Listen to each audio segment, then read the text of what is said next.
Welcome to the Bearded Nerd podcast, where I help new players and GMs learn, play, and grow their love of tabletop RPGs. Today's episode is a special one because I'm joined by someone who brings an incredible blend of humor, creativity, and cultural storytelling to the TTRPG community. You may know him from his wildly popular content of Latinos Against Spooky Shit.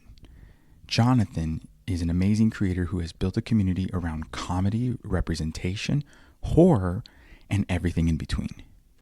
And on this episode, we dive into a little bit about everything from growing up, the cultural roots that shape us today, and our storytelling, to building inclusive spaces in the tabletop scene, and what inspires his content, his approach to storytelling, and how he balances comedy with genuine connection. We also talk about the pressures of being a creator, the joy of finding your voice, the weird stuff that happens behind the scenes, and why community matters more than algorithms. So grab a seat, some snacks, and enjoy this wide-ranging conversation with Jonathan from Latinos Against Spooky Shit on this episode of the Bearded Nerd Podcast.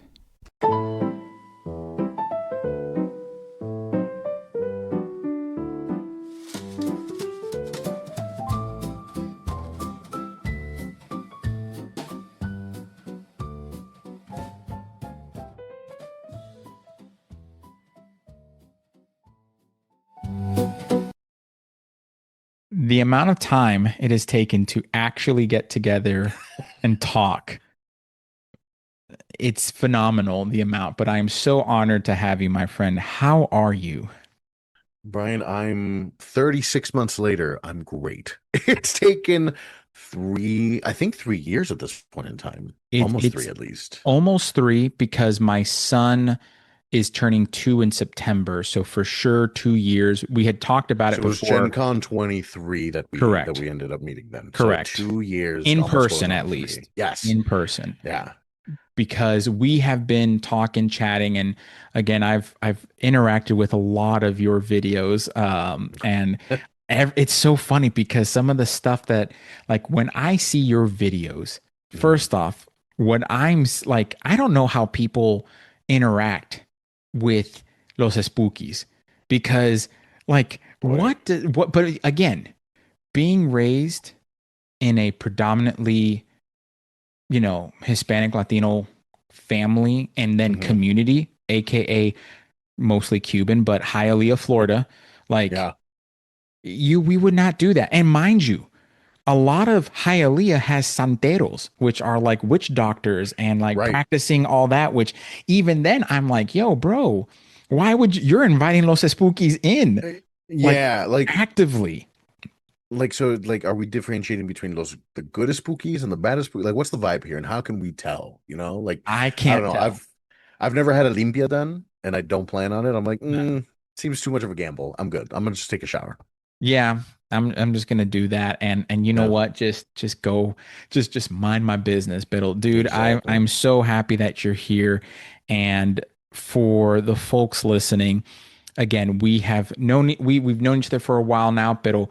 We've also been on the radar for some gaming and whatnot, and talking about gaming. Yeah. But I want the audience to know about this and to learn a little bit more. When was like the first initial spark of nerddom, so to speak? When was that Oof. ignited in your life? The first memory I have of a video game goes back to 1996, maybe 1995. Nice. And mi abuela, so I grew up in Ensenada.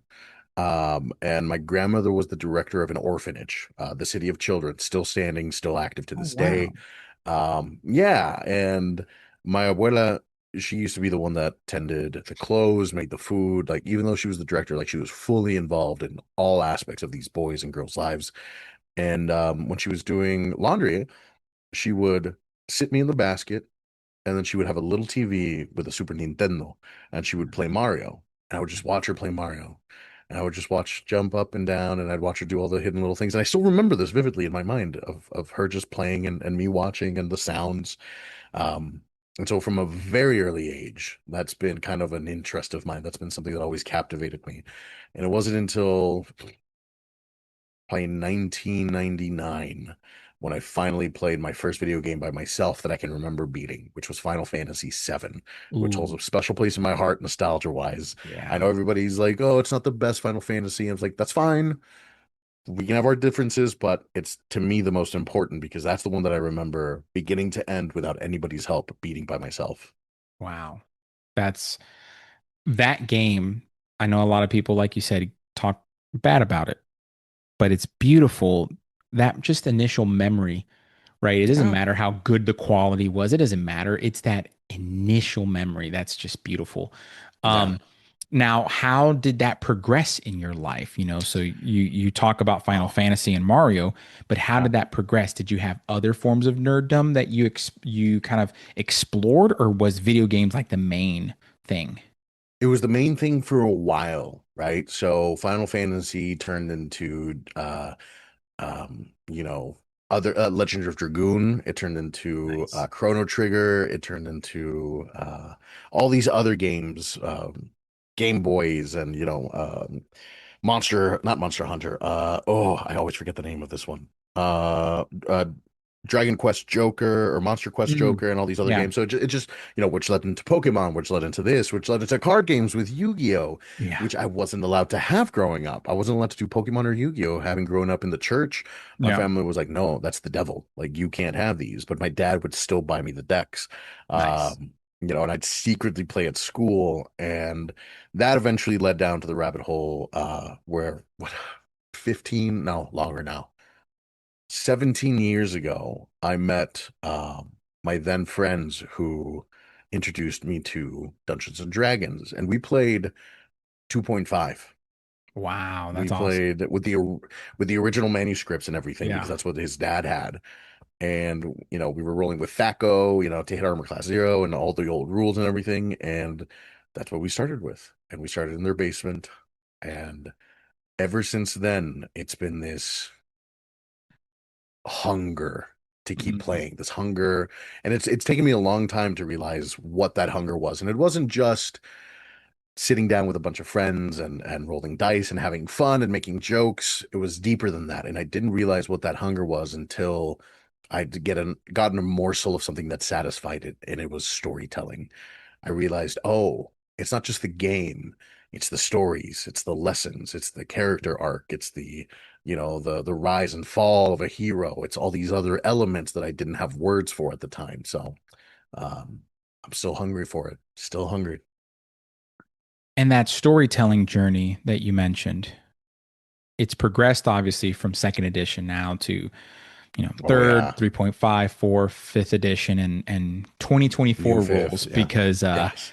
we we are not calling it 5.5 when we really should, but it is what it is. So that journey, you said that it's almost like a hunger that hasn't been quenched, right? Right. What are ways that you have been able to satisfy that hunger at times? Have you been GMing? Have you been playing? Have you been doing both? What does that look like in your life currently? I have had the wonderful opportunity of doing both. And I used to create characters that were more coded to the world that they were in, like a Hmm. dragonborn and, elves and all this. And I realized it's not scratching that itch. It's not satisfying me. And truly it was within the last, actually probably since Gen Con, because I met an amazing group of friends and people there that have inspired me to rethink storytelling. I have started doing more Latina coded characters, Cool. regardless of the world that we live in, regardless of high fantasy, sci-fi, medieval, whatever it looks like. I've started doing more characters that I identify with, Mm. and not that I think a larger audience would identify with. It's not, I used to be worried about it's like, oh well people are going to understand this character. And it's like, well, no, I just want to represent me and my culture. And if I feel seen through that lens, I think somebody else will feel seen through that as well. So I've been playing with more Latina names. I've been playing with more, Latina culture and backstories. Going back to like Mesoamerican and Azteca and Mexica, or Mexica, and all these other things. So, I've been GMing. I've been a player. I've helped produce. So I've done a lot of things in the TTRPG space that I'm proud of. Now, when you say that you've been bringing more of your culture into your playing, how are you doing that as a world builder and a game master? So as a game master, it has been, first of all, doing my due diligence and making sure that I'm representing it accurately. There's been a few games where I've been able to help the GM of that game introduce characters in my story that are very much representations of my own family growing up. They are copies of my abuela or my mom, things that I grew up with and saw, that echo kind of that history, that uh, you know a lot of people call me Chicano. I don't identify as Chicano because I wasn't born in the States. I was born in Mexico and then moved Yeah. over here at a young age. But a lot of that, Mexican American blending of cultures, I like to bring that forth. And when I'm GMing, I like to likewise give that space for my players, because a lot of players aren't just Mexican. A lot of players are Puerto Rican. A lot of players are Dominican. They're South American. They're Brazilian. So it's like, what's specific to you, and what's Yeah. specific that matters to you? What do you want to see? What's something that reflects your upbringing and your experience? Because Yeah. everybody's experience is unique, regardless of like our shared bonds and our shared culture. There's those little things that make it just different enough and unique. I love that you brought that up because, as you know, my parents were born in Cuba. My brother and I were Hmm. born in Miami, which is obviously like the joke of, and specifically Hialeah, Florida, where that's like little Cuba, right? And Right. it's the Cuba in the States. And I used to not necessarily take offense, or I was neutral about it. But then I started realizing, and especially like living in North Carolina, where at first there was a lot of mystery towards it and a lot of misunderstanding and misconceptions because of movies like Scarface, right? We Yes. the that everyone was, of this caliber Right. of person. But then I had to educate people and say, no, like there is a beautiful culture of like the Taino that Hmm. influence Cuba, and then the Spaniards that influence, and then the Arabics that influence, and then Africans that were brought, unfortunately, through the slave trade. But, Yeah. Cuba was one of the first countries to abolish slavery in the Caribbean. And especially Jose Marti was a big proponent of fighting España and becoming an independent country and abolishing all that stuff. So just it was really important. And I love how you brought in those other aspects of folks within our own communities of like who are maybe in the Dominican, Puerto Rican, where a lot of the Caribbean Hispanics sometimes get like ousted or like Oh exiled yeah. from other community events because I don't know if it's like the sins of our fathers, so to speak, right? Like Sure. our grandfathers and great grandfathers who were just like maybe a little too proud to be Cuban or Right. Puerto Rican or Dominican and said some off the wall things, which I don't condone that either because that's not necessarily charitable, right? Hmm. Like that's not necessarily the right ethical moral thing to do. But I think our generation specifically have united together to say, well, wait a minute, we have a shared culture and shared memories. Like if I tell you the infamous weapon that your mother used to discipline Right. you, it's called the chancla. Yep. Like that, and that's a memory that like I think like everyone knows It's that. universal. That shit is universal, dude. Like Yeah. so I love that you incorporate that though in your characters because we don't see a lot of it. Like period. We Yeah. just we don't. So as a personal message, like thank you for doing that because Of we course. need more of that.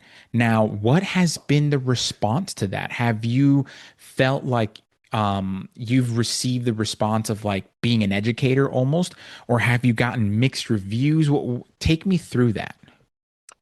At first, I was worried that the response would be that of, well, now you're just leaning into stereotypes, that you're leaning into Mm, these these, tropes of what a Latina household looks like. yeah. And because through my eyes, if I saw an abuela with a chancla and I saw all these things, there is a point in which you go, okay, not every abuela, right?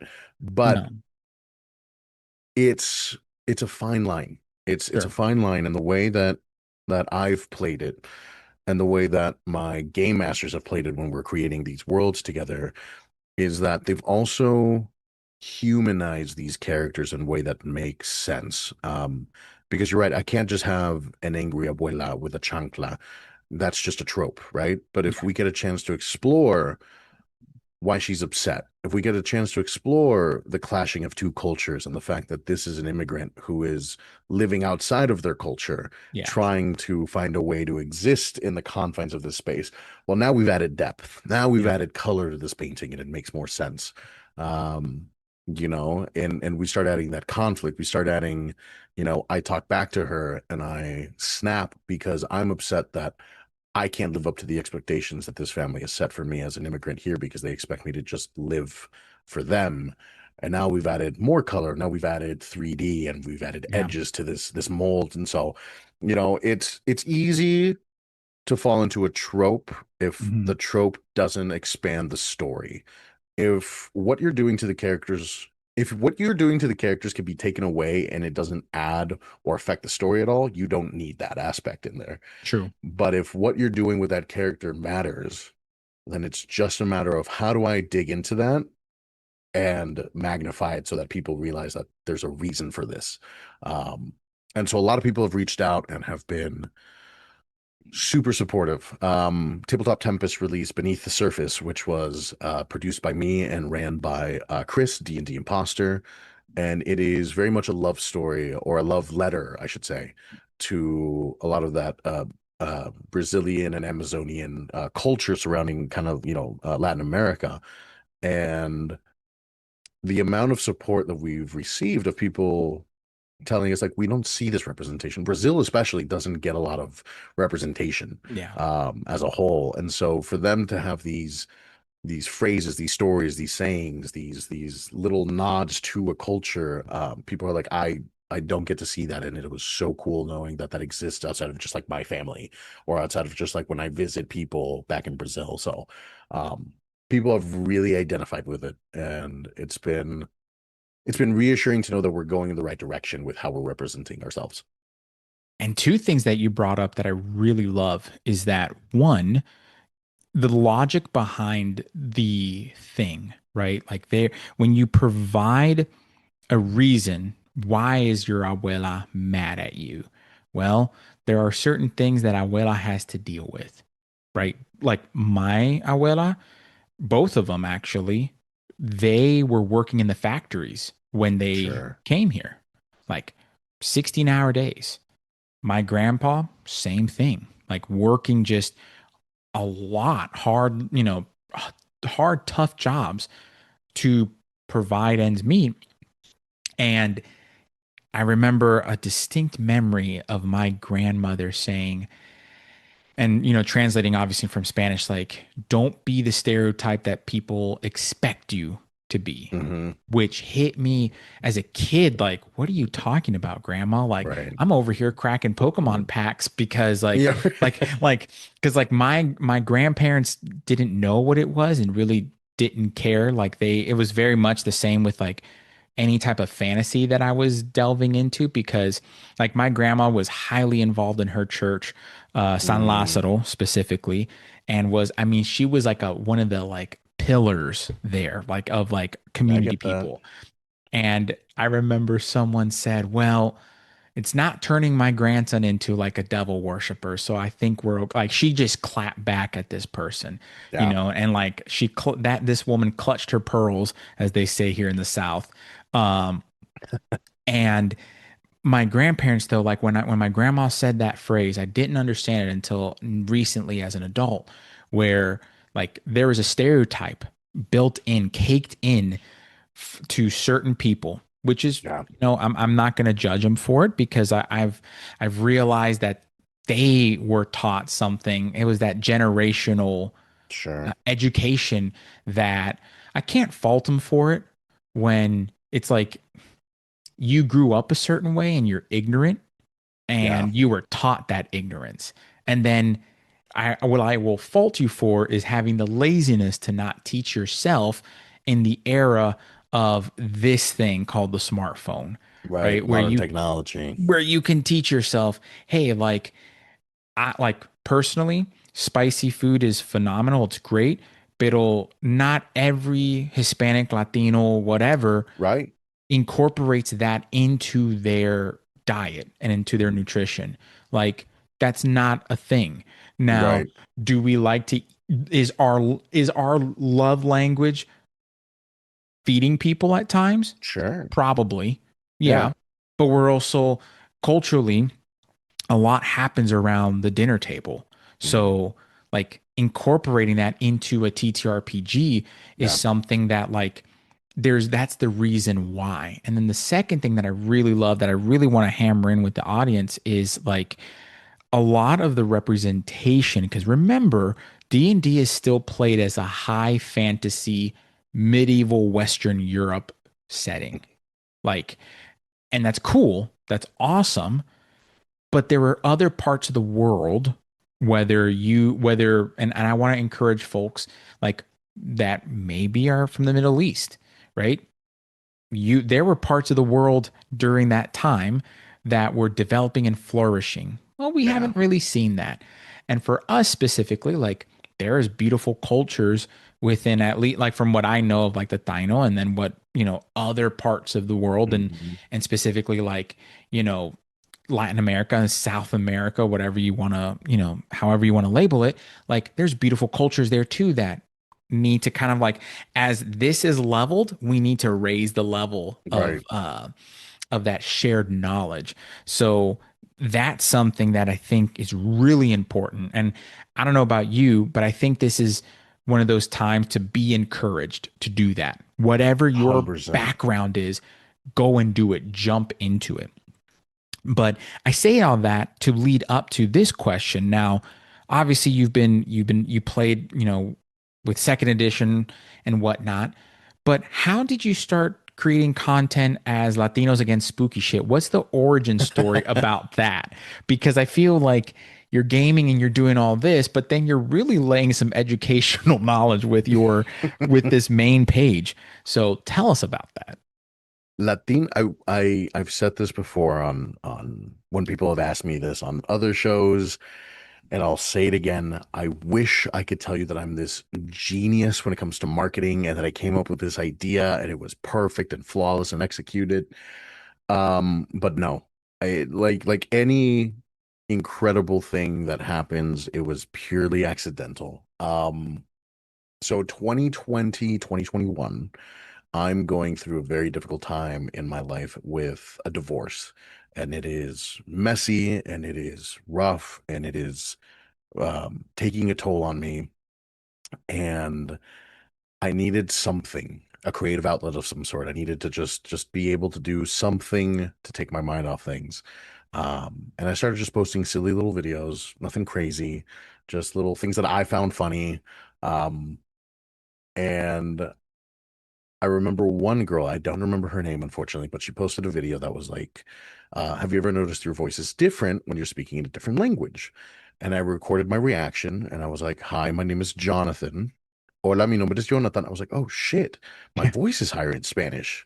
And I Yeah. never realized that. And so I just did a quick little video of that. Next thing I know, 6 million views and 10,000 followers. And I'm like, Wow. okay, maybe I'm a voice guy. Let's try this. Let's do some voice things. Tried doing some voice stuff, and none of it worked out. It's like, damn, okay, not a voice guy. That's all right. Back to the drawing board. I got to take advantage of this.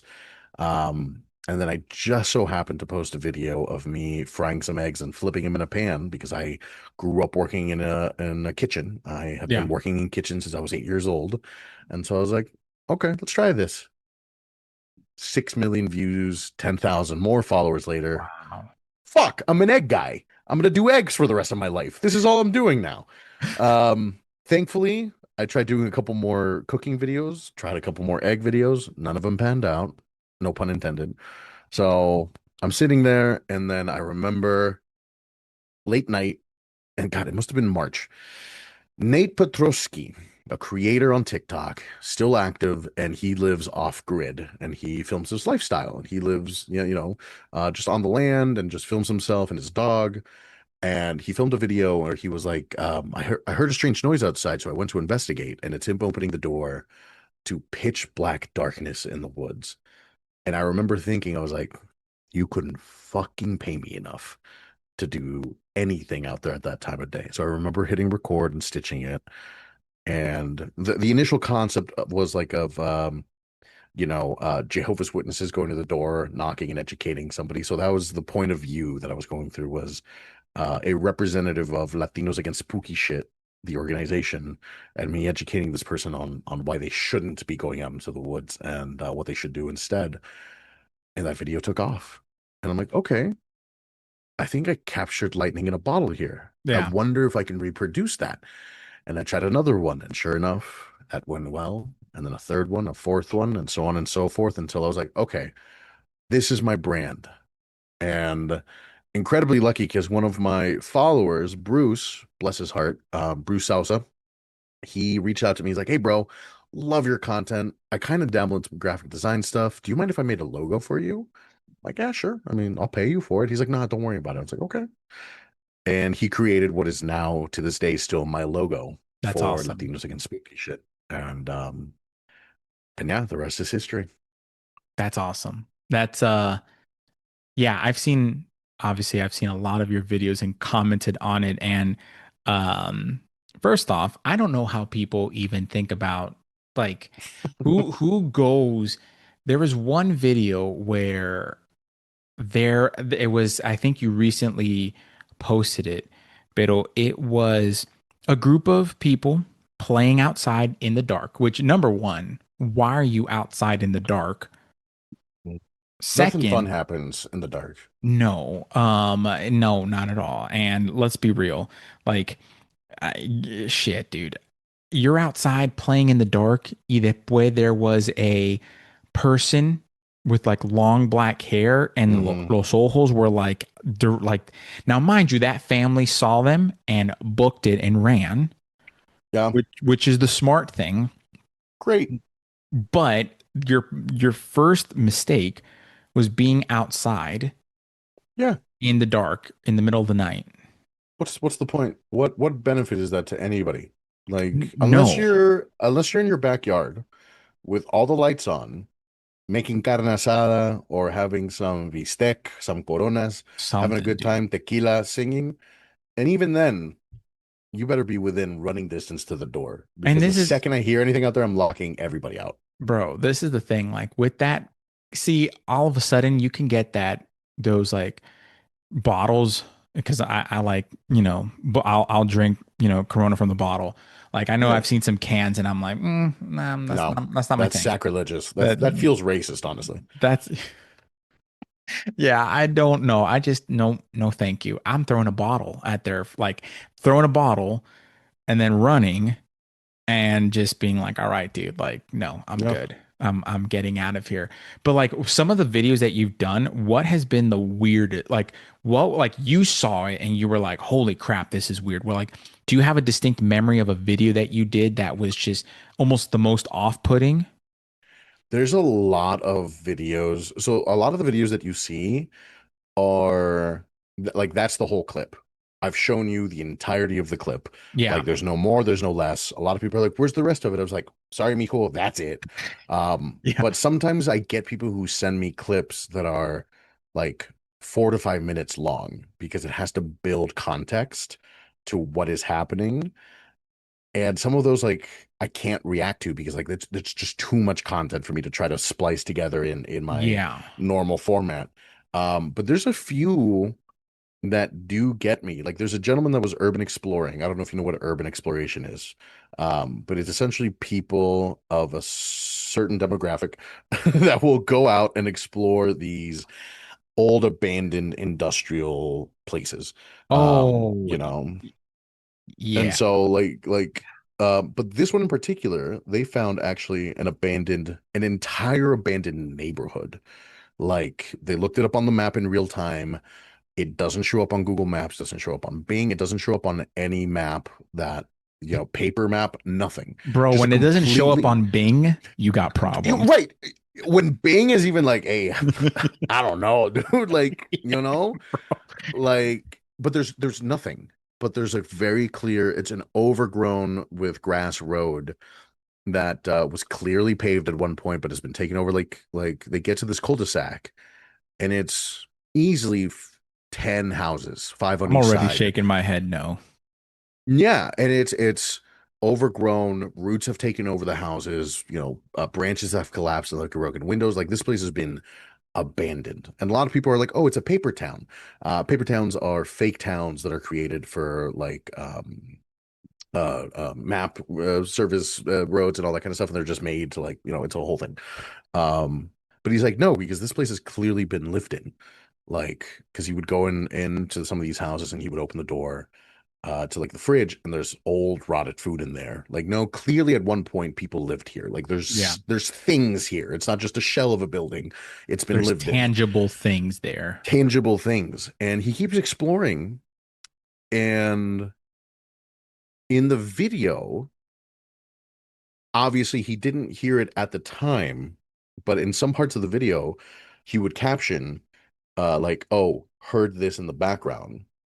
Turn up now for you to like listen to it." And like you would turn it up and listen to it, and you could hear like dissonant whispers. You could hear voices. And he was by himself. It was just him, like a GoPro, just rocking by himself, completely quiet. But you would be able to hear things like chittering. And at first, you're like, okay, maybe somebody who's unhoused, somebody who is trying to live here. But it's the way that these voices sound, because Yeah. it sounds like they're coming, like they're right at him. It doesn't sound like it's off in the distance. It sounds like it's right at the camera. And he keeps exploring. And again, things that he sees now later in the video when he's like in post production, but he'll highlight it and see like the shadow of somebody in a doorway that he doesn't catch until well after. That's a big At, nope. no, at one point there's a door that's just opening and closing at the end of a door, at the end of a hall, slamming, slamming, slamming, slamming. And the second he gets close to it, it slams shut. And he's yelling at this person, like, leave him alone or whatever. He gets a little big for his britches, crashes through the door, breaks down, and there's nobody there. There's no window for somebody to jump out of. There's no closet for them to hide in. It's just an empty room. And I'm like, bro, like, I would have left 30 minutes ago. I would have left the second my Uber pulled out. I would have been like, nope, sorry, homie, turn back around, pick me up. I'm not doing this. Like, Bro, when I hear that, I immediately am shaking my head. No, hell no. You can't mm-mm, pay me enough to do no, that. Like, I wish I had the courage and the audacity of said demographic that you mentioned to even like if I carried a percentile of that, I'd probably be like way more successful in life than I am yeah, right right, now because bro, no, I'm not doing that. no, Like I just think also, dude, that stuff is like real. Like there's some crazy stuff out there. Like especially when you read stories of like legitimate like exorcists who yeah, like with an exorcism, there is an actual process that you have to go through psychologically. There's to actually understand if that's an actual possession or if yeah, it's like a mental health crisis because the human yeah, brain is fascinating. Man, I've seen some stuff, dude, especially like with I was a historian for a very long time and like specifically a cultural historiographer. So I studied cultures, right? okay, And like I went to a school called Franciscan University. It's like a small Catholic school. And I remember witnessing and seeing like this one priest who was like he was just chill normal doing his thing and there was like a bunch of different things there like I'm literally doing my thesis like I stayed in on campus during summer to work on my thesis that was like 50 plus pages long of just me writing like historical research And there's a conference there, and there's, and there's like things going on, and there's like prayer services and whatnot. I'm like, okay, I'll check it out. Sure. Whatever. Dude. And this one guy, like, long story short, unfortunately, I've already made it too long, but long story short, guy's going through an exorcism, and his head looked like that of a pig. And I saw this happening, and I went 180. I said, nope, not on me, big dog. And I went back to my room. I ordered pizza and stayed my ass in the room. And like they, then obviously it's a small school, so the news got out and they said like, "Hey, sorry students, like this is a very non-typical process because the process is like years long to actually do Yeah. that." And this was like more of like a, think of it like an emergency doctor, like seeing a patient, and Yeah. this ministry had to happen. But bro, I 180'd myself out of that, because when I heard, oh yeah, this person's head looks like that of a pig, I said, nope, big dog, that ain't me. That's No. like, that's not the life I'm choosing. Yeah, And right. bro, I This is above remember, my pay grade.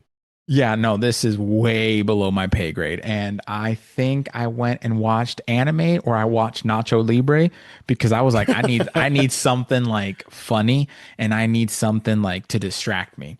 But no, dude, like I don't understand how people keep doing that. So like you said that people send you videos.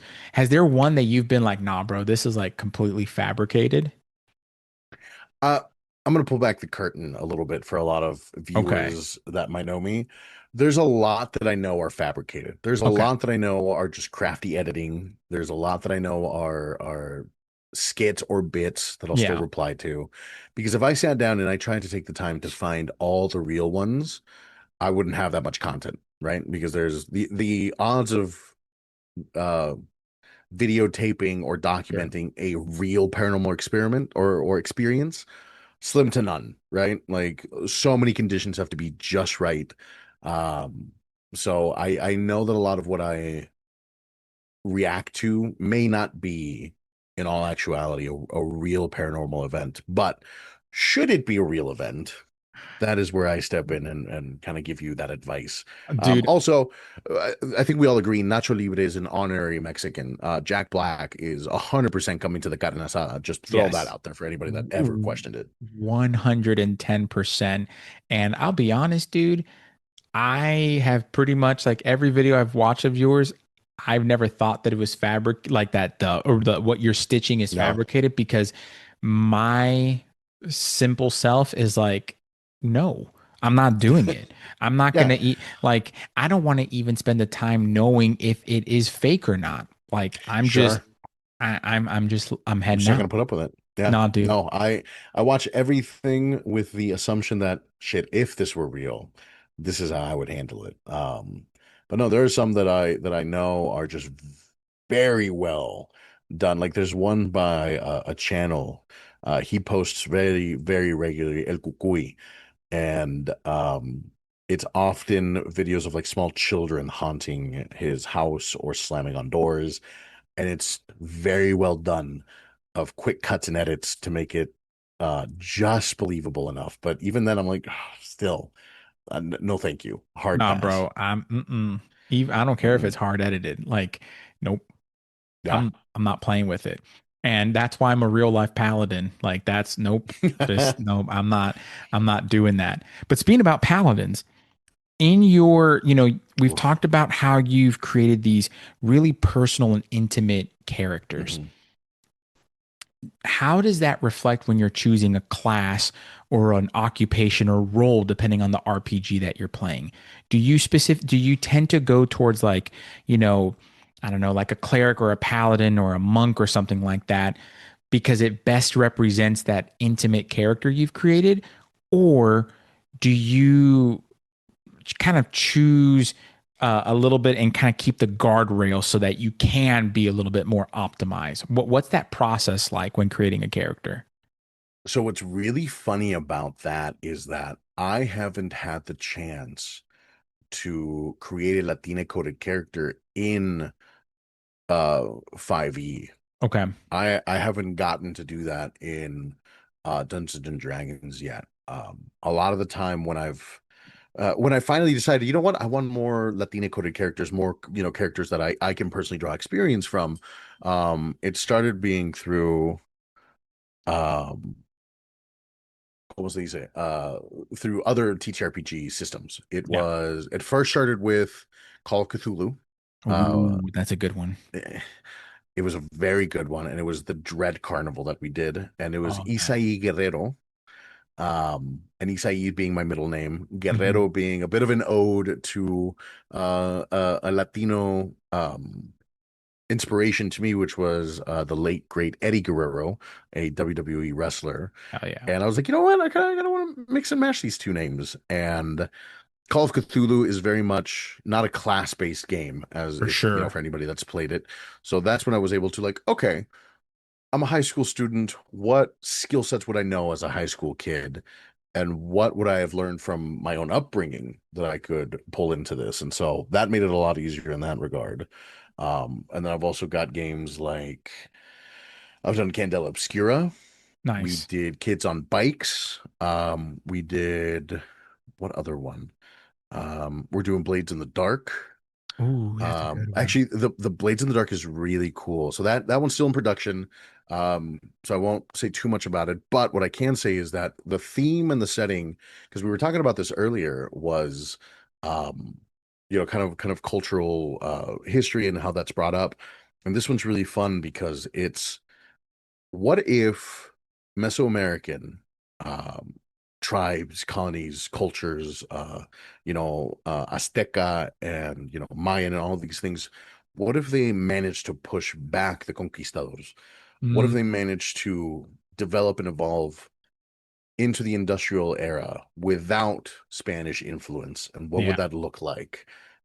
And kind of just playing with that realm. What if the gods that they pray to were gods that weren't killed off by the conquista, and we managed to use that in our technology instead? So that's kind of the world that we're playing in with that, which Interesting. is super exciting, super fun. But yeah, no, a lot of the systems that I've played so far have allowed for personalization and less classification, if that makes sense. I like that. I think that's actually a better route to go, especially with, as we both know, WotC has done some interesting things in how they've handled the OGL and how they've handled that. That is public knowledge. Hmm. Um, and I feel like a lot of people are stepping away from 5e. Like they're doing their own thing with 5e and either massively homebrewing it or just running it as is, or they're going the other route and playing other RPG systems. Yes. From your experience, though, especially like I would say that you're probably one of the OG players where you've played second edition, right? Like if Yeah. you've played second, you're considered, in my opinion, an OG. What are some of the things that you've noticed that some other systems are doing really well? The shift to so with Dungeons and Dragons, and again, not that it's a bad system by any means. It's I a think great system. it's a great system. It's a great jumping off point for introduction to the Yes. game. Um, for the concept of rolling dice and math and what these things mean. It's a great starting point for anybody. Um, but once you get the hang of that, the thing that the other systems do really well is that they stop focusing on the dice rolls. It stops focusing on the story being told through feats and skills and spells and abilities, and focuses more on the storytelling aspect of these games. Um, Candela Obscura being one of my recent favorite ones, because the way that you level up in that is not through killing you know, ghouls and goblins and zombies and spirits. Because as I think Brendan Lee Mulligan said, if that was the point, then wizards would just go out and stab a whole bunch of goblins and learn all the spells they need to and level up all the way through if it was all XP based. Yeah. So Candela does a phenomenal job of those milestones. So the way that you level up is by asking those questions at the end of the session. Did I encounter something supernatural? Did I meet any of my, prerequisites for like my story, et cetera, et cetera. And so it forces the players to stop thinking of, okay, we're good guys, they're bad guys, let's just kill them, get a bunch of loot, get a bunch of XP, move on to the next thing. It forces players to think, how do I engage with this world in a way that develops me further so that I can keep pushing that narrative and story in a way that makes sense. Yeah. So Candela does an amazing job of that. Call of Cthulhu does an amazing job of adding the dread and sanity aspect of these things happening, and personifying that fear per person, and making that a core part of its game. Because it's hard to make players afraid. But if you add Yeah. that as a core mechanic, if you add that as a concept to the game of like, okay, fear and dread affect you, and the things that you do will happen, and those dice rolls will affect how that plays out, et cetera, then it adds that extra layer. And it's not about, well, do I have a spell slot left to be able to like cure this, or do I Yeah. have, revivify? It takes away the safety net of magic by having these Mm. games that rely on narrative. So um yeah, these other games just do a phenomenal job of pushing storytelling to the next phase of what it should be. What it seems like is narrative and storytelling are outranking the mechanical aspects of the game, right? Where like the original creators of Dungeons and Dragons really were converting historical skirmish and wargaming into the Mhm. concept of what would it be like to tell the story of one of the generals or the heroes of that historical fight, right? And then making it fantasy and then making it what it is, what we see now, versus something like Daggerheart or now, Blades in the Dark, where it's more narrative focused. But I don't know if have you been keeping up with MCDM or Matt Colville's Draw Steel? And if so, what are your Not thoughts on it? I have not been able to take a glance on that. That's so me branching out into new TTRPG systems has been very recent, and it wasn't Okay. until again Gen Con when you Yeah. and I met up for the first time that I was introduced to, oh shit, there's something other than D&D. There's Yeah. other systems out there. I was almost fully unaware of it. I had heard people talking about all these other game systems, and I never really understood it. I thought it was like a different set of rules for Dungeons and Dragons, but I was just very unaware and very ignorant of the fact that like other systems have been developed that work just as good, if not better than, for certain things. Um, so I've not had a chance to see that. I'm still discovering new systems. I'm still playing new ones. Um, the most recent one that I tried, like I said, I just learned Candela Obscura about a year ago, and Blades in the Dark is the newest one that I've added into my repertoire of games. What, with you learning these new systems, what could you tell folks in the audience who are wanting to dive into a new system? What are some of the key factors or concepts that you would tell them to kind of get started if they're curious, but they haven't made the move or don't know what to do? How would you guide them? Figure out figure out what kind of story you want to tell. Because if you're trying to tell a story that's based on, like, I hate to say it, but fear, right? If you're trying to tell a story Mhm. that's a horror game, well, then you're going to want a system that uh accents that and that Yeah. works with that. And there's so many systems that work so well with it. There's the Alien Oh yeah. game, which I'm super excited. There's Dread, there's Candela Obscura. There's all these games that are like, okay, this needs to be the focal point and this helps drive that narrative. Let's look at that. You're not going to play a horror game with Munchkin. Just doesn't make sense. Although you never know. Um, I had an idea for that's actually, that's hidden deep in my chambers. I can't talk about that. That's a game that I want to run one day and not have people know. Um, there's there's think of Baskin Robbins, 31 flavors, babe, Yep. and there's a flavor for everything that you want. If you're Yep. thinking, well, maybe I want more of a like a mech game. There's a lot of mech-based games out Yeah, for there. Like if sure. you want to be a Gundam fighter and like you want mechanics that are designed around you piloting a mech, it Yes. exists. If you're like, Yes. hey, you know what? I want a space exploration game where we have to run a ship and keep it running and operating. There's a whole nother set of games and systems that is dedicated to that. If you're Absolutely. like, hey, I want to be a merchant, like I just want to sell stuff and just not even have combat and just worry about, selling and maintaining an economy. Believe me, babe, there's a whole system designed around just that. Yep.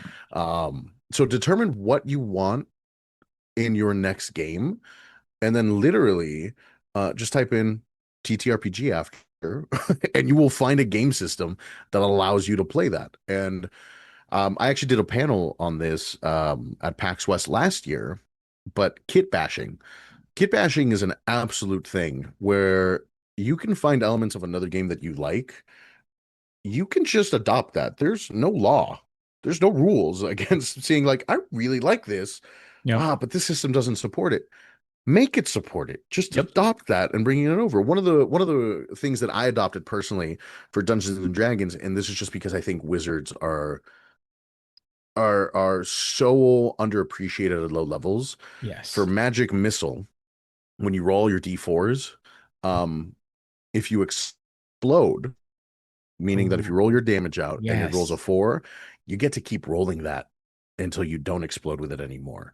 That's just a little thing to make it like impactful. Because even at a low level, magic fucks hard, Yes, and it it does. should, but nothing sucks more than as a wizard when you roll a bunch of die and they're all ones. And it's like, well, now you just wasted one of your 2 spell slots. Yep.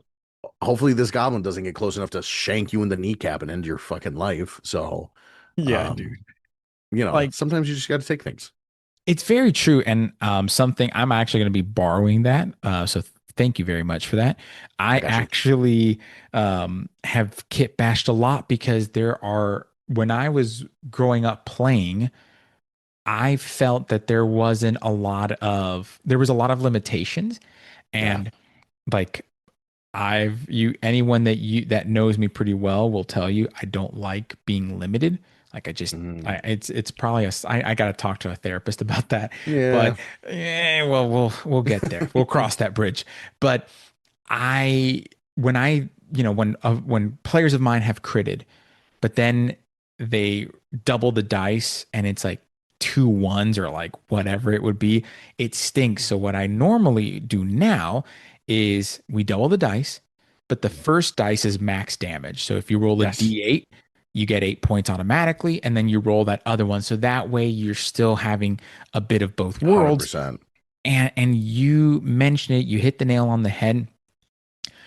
There's no rules stopping you from doing that because as long as it supports your narrative style of play, then you should be doing that, right? You Right. you should be exploring that. Now, with that being said, what are some of the tips that you would give folks who are listening to this? They haven't even played a game of an RPG, but they're really wanting to, but they just don't know how to take that first step. What would you advise them based upon how you took first steps into whether content creation or playing or whatever it may be? So, I say this with so much love, Mm-hmm. and I want people to hear me all the way out before that they make an opinion on what I'm about to say. Nobody gives a shit about you. And hold on, give me a second. What I mean by that is that nobody cares about your story in the sense that nobody cares if it's good or bad. Nobody cares if it's intricate or not. Nobody gives a shit. Just do it. Just do the fucking story. If you have friends around you that are like, hey, we want to play, and you're like, I could probably tell a story. It doesn't even matter if you copy Aragon. It doesn't matter if you copy Yeah. Lord of the Rings and just rename the characters. It doesn't matter if you copy something that you're intimately familiar with and just adapt it a little bit. That's fine. Nobody cares. Nobody's going to care. When you're first starting off, people just want to have fun. People just want to enjoy it. Stop trying to be anything other than just you, right? Because if you start worrying about, I want to be the next Critical Role, I want to be the next Dimension 20, I want to be this. Well, I've seen these guys do it, and they do it so good. They do what they do very great. What do you do very great? Do what you do.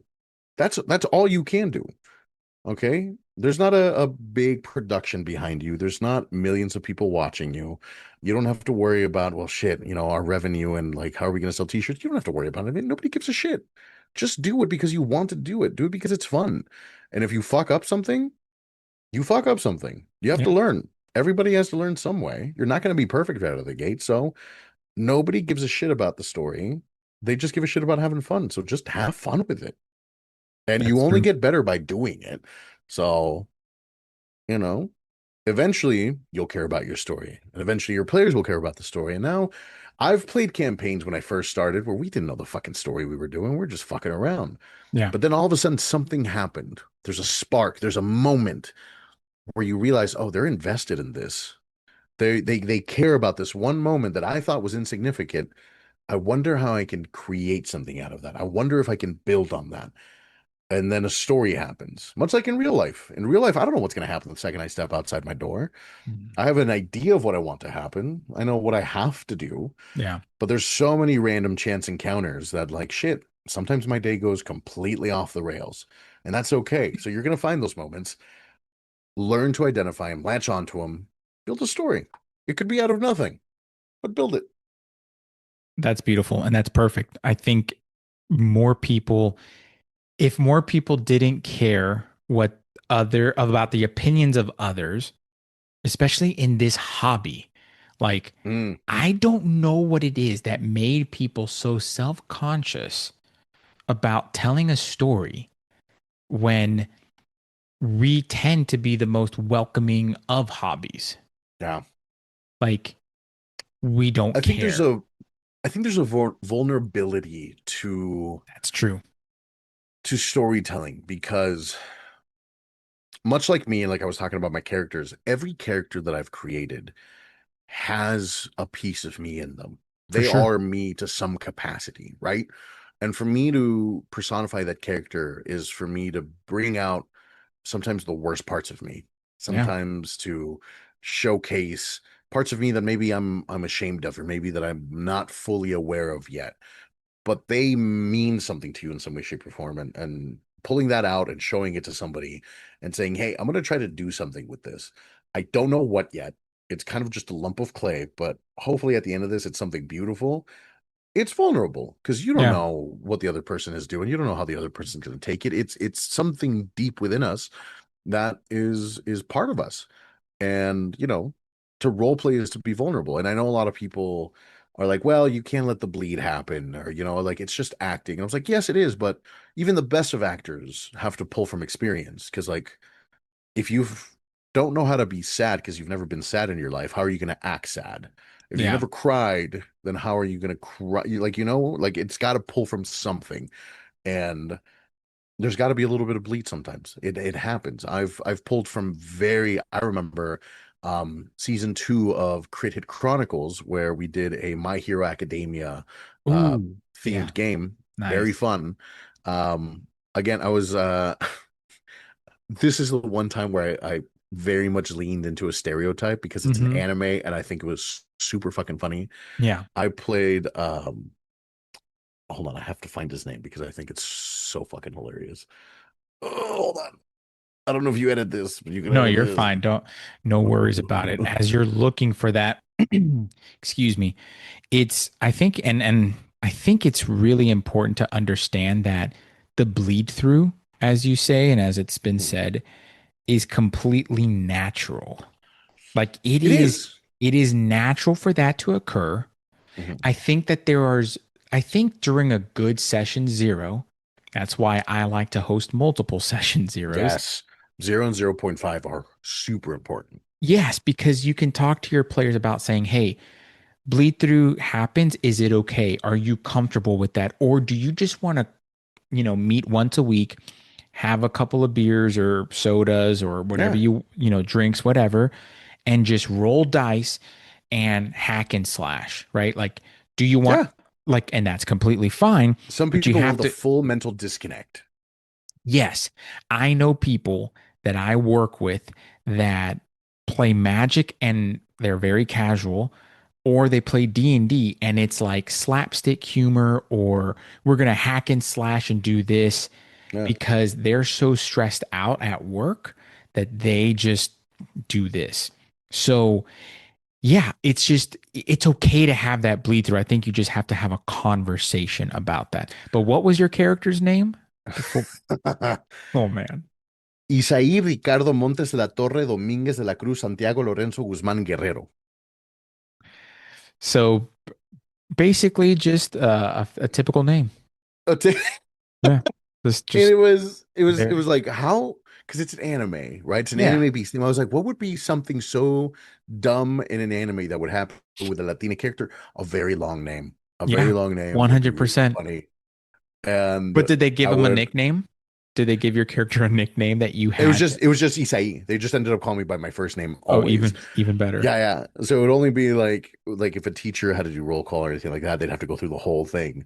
But very rarely it's like just Isai. They're like, yeah, but we need your full last name. All right. Like you got enough pen for this one? Yeah. But um we were talking about bleed through with that character. Yeah. I remember there was a moment where we did a scene where I was arguing with my abuela. Something had happened, and like I hadn't been helping the family at like the family shop, and abuela kind of snapped at me. And I remember I snapped back, and there was a moment of bleed through that happened where it wasn't just Isai talking, it was a lot of my own frustrations growing up Mm. in a family that had expectations of me. It was a lot of frustrations that I never got to vent out in this way and lash out that I realized it went beyond just Isai, and it very much was a moment of me like stepping into a role. And the GM, phenomenal game master Cujo, fucking killed it, and he let the scene play out because he'd warned me beforehand, like, hey, I'm gonna push your character, like just so you know. And I'm like, dude, Yeah. give it to me. Like, I'm ready for it. I'm fine with it. And so everything was kosher, lines and veils were respected fully, but he gave me that width to just explore that for a second in this just verbal lashing and tirade that I got to go on that I had to pull from personal experience. If somebody else had had that same circumstance and they hadn't had that same um abrasion with their family, maybe they wouldn't have had that concept, you know? So True. it's those little things. Bleed has to happen in some degree. And I think also two things that come up from that is one, who hasn't had some sort of butting of heads, some resentment, some Sure. confrontation with others in your family, right? Right. So that is a completely healthy and natural response. The other thing that I want to ask, and almost towards some of the last questions that I want to ask you is, how do you distinguish between acting bleed through and then this is just a game where you're rolling dice? How do you balance that? And how would you guide folks in the community, in the audience on kind of maintaining that balance? It's first of all, it takes a lot of trust in your scene partners and in your GM to feel comfortable enough to explore those things, knowing that you are in safe hands, knowing that, like in some promiscuous activities, aftercare is important.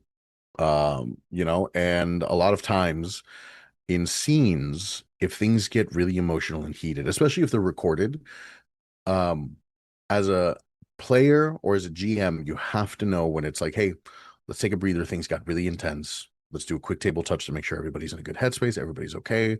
That was a big emotional outburst. Like, if we need to take 10 to calm down, let's take 10. If we need to stop for the evening, let's stop. But having that communication beforehand and having that trust built, because the second that gets abused or taken advantage of, you can never let yourself get there again. And Yeah, that's a you very, you very can't regain that trust. no, it's one of those things where it's just gone. And so for me, again, session 0.5, super important. Consent sheets for people's lines and veils as a player. If you have a GM outside of like a very close friend that you've known for a while and it's a home game and everybody's been comfortable with each other, if you're playing something with people that you maybe have never played before or only know of like their play style professionally or anything like that, and a consent sheet isn't being introduced, I would opt for it. I would ask. I would be like, hey, I would just feel a lot comfortable if I knew everybody's limits. I don't have to know your individual personal limit. Like, you don't have to tell me, hey, this person has this limit, this person has this limit. If people want to keep it private, then obviously just gather it into a universal consent sheet for everybody to see so we know what limits we have. Um, and if a player or a GM or anybody like that refuses or doesn't know what that is, they might just be unaware of it, which is perfectly fine. People learn all the time.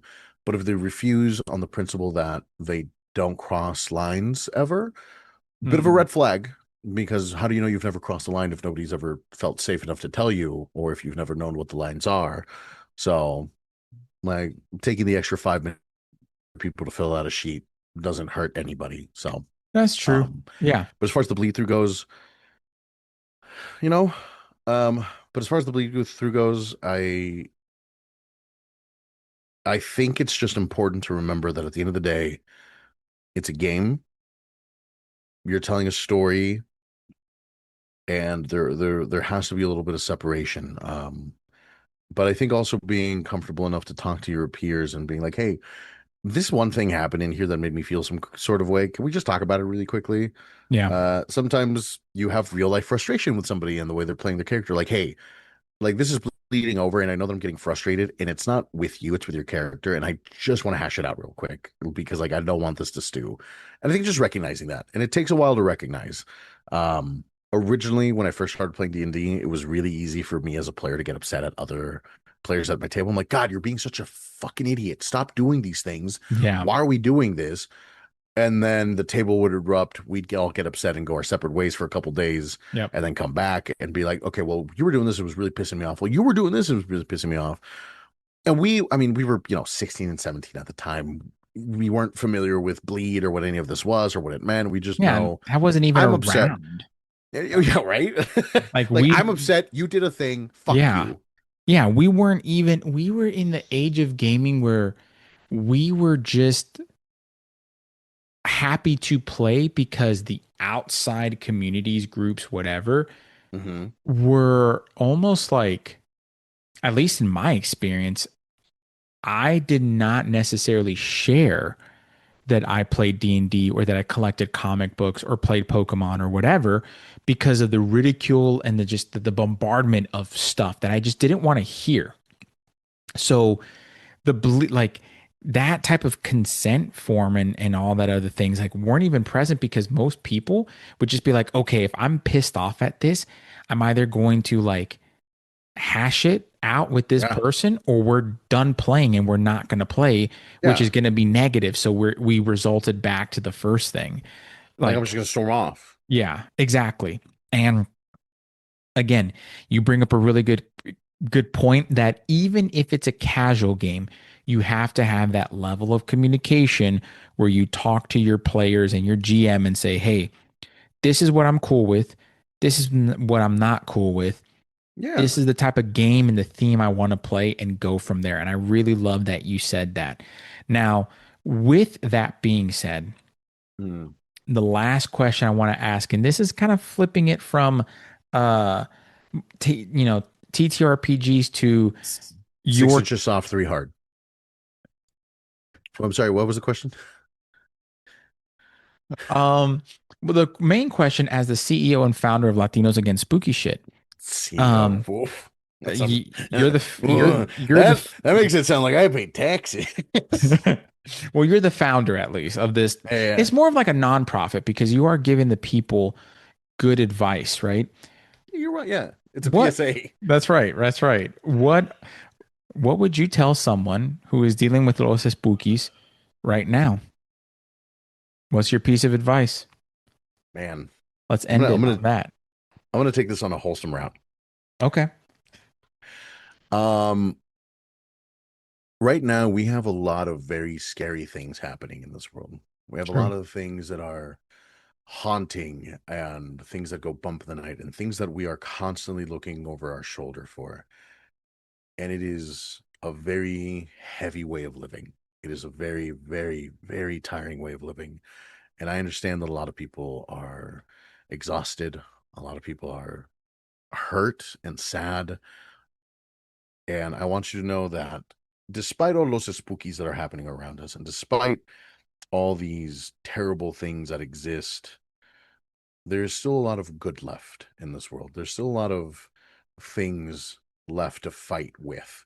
Um, Great community, great people that show up for us, people that are willing to quite literally fight tooth and nail for our existence as Latinos in this country. Um, and I think everybody has their own version of Veeks, whether that's protesting, whether that's calling the representatives daily and making their voices heard, whether that's little shows of rebellion against the institutions. Whatever it is, just realize that Los Spookies never win. Los Spookies might persist. Los Spookies might be there for a season. They might be annoying. They might fuck your shit up for a little bit, but I promise you, Los Spookies don't last forever. They go away. We fight them off. And so hold faith. Hold faith in your friends and your family, and that good still exists in this world. Despite the ease with which we might think the opposite, there's still a lot of good left. Absolutely right. There is a lot of things that would overwhelm us and that do overwhelm us. And you said it beautifully. Remain faithful to yourself, your family, your friends, and whatnot, because it will pass. That's why I say on this show to always be kind and compassionate, not only to other people, but also to yourself. Give yourself some grace. And on that, I believe we shall end this episode. And I'm so honored not only to have you as a guest, but I'm honored to call you a friend. And I'm very happy that you are in this community, my friend. And Muchas I will gracias, make mi amigo. sure I'll make sure to put all the links to all the socials and everywhere that they can keep following you, supporting you. Um, but more importantly, that they know that there are people in this community that got your back. And essentially, at the end of the day, that we're all here, we're all nerds, and we're all just vibing together, so to speak. So I will make sure to do that. But folks, thank you for listening. If you enjoyed this podcast, be sure to like and subscribe. But most importantly, be kind and compassionate to one another. That's what I ask for the most. Be compassionate with others and with yourself. And as always, folks, keep gaming.